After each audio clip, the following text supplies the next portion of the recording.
आरंभ हो सारी मुख्यमंत्री नवीन पट्टनायक बहु प्रतीक्षित रोड शो बर्तमान आप देखिपे संपूर्ण गंगानगर अंचल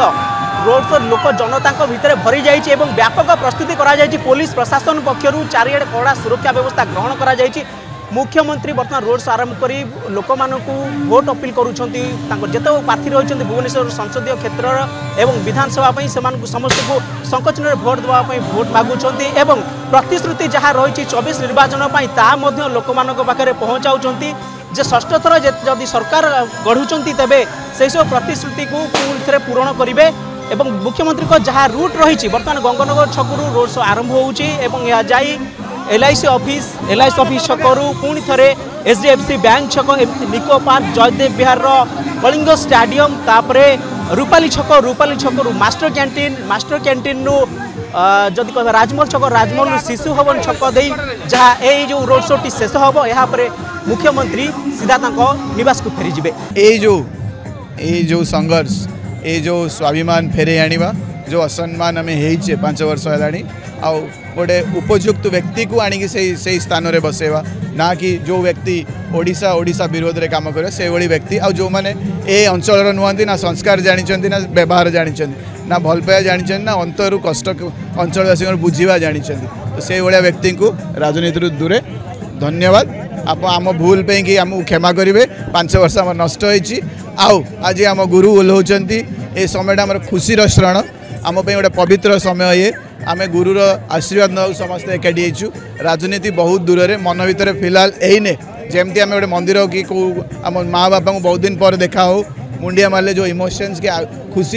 खुशीर जो लुह गली आसे से ही श्रण ये तो आम खुशी उल्लास डेऊचु से आसिले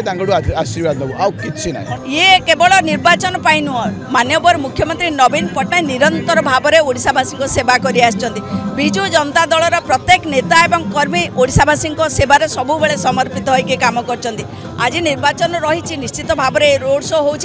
जो समर्थन देखुं आपण मैंने जो जनसमुद्र देखुं से ही जाणी हो नवीन बाबू को केते भल पाती से भुवनेश्वर विधायक प्रार्थी से अनंत नारायण जेना एवं भुवनेश्वर संसदीय क्षेत्र जे सांसद प्रार्थी होती कैप्टेन मनमथ राउतराय केते भल पाती लोक मानकर भरोसा अच्छे माननीय मुख्यमंत्री जहाँ को प्रार्थी कर पठेबे सी लोकंकर सेवा करेंगे सी लोकंकर काम करेंगे कारण माननीय मुख्यमंत्री 24 वर्ष धरी लोक मानकर सेवा कर ओडिशावासी सेवा कर अस्मिता को लेकिन पृथ्वी में पहुँचे सारा कोण अनुकोण में पहुँचे खाली से नुहे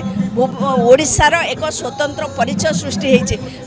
जो भली भाव में शिक्षा कहतु स्वास्थ्य कहतु गमनागमन कहतु इंडस्ट्री कथा कहतु महिला सशक्तिकरण कथा कहतु प्राकृतिक विपर्य प्रशमन कथा कहतु सबु क्षेत्र में आज ओडिशा एक नूतन परिचय तार सृष्टि ये माननीय मुख्यमंत्री नेतृत्व दूरदृष्टि संपन्न व्यक्तित्व तेणु निश्चित भाव में लोक भल पाते तेणु समर्थित सी जो प्रार्थी देते विजु जनता दल में आपड़ देखिए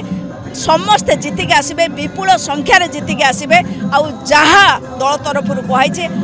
जून 9 तारीख देखिए माननीय मुख्यमंत्री भाव में नवीन पट्टनायक पुणी थे षष्ठ थर पर रेकर्ड करके सी मुख्यमंत्री पद शपथ ने। भुवनेश्वर कैमरा प्रताप प्रभात राउत मोबाइल न्यूज 24/7।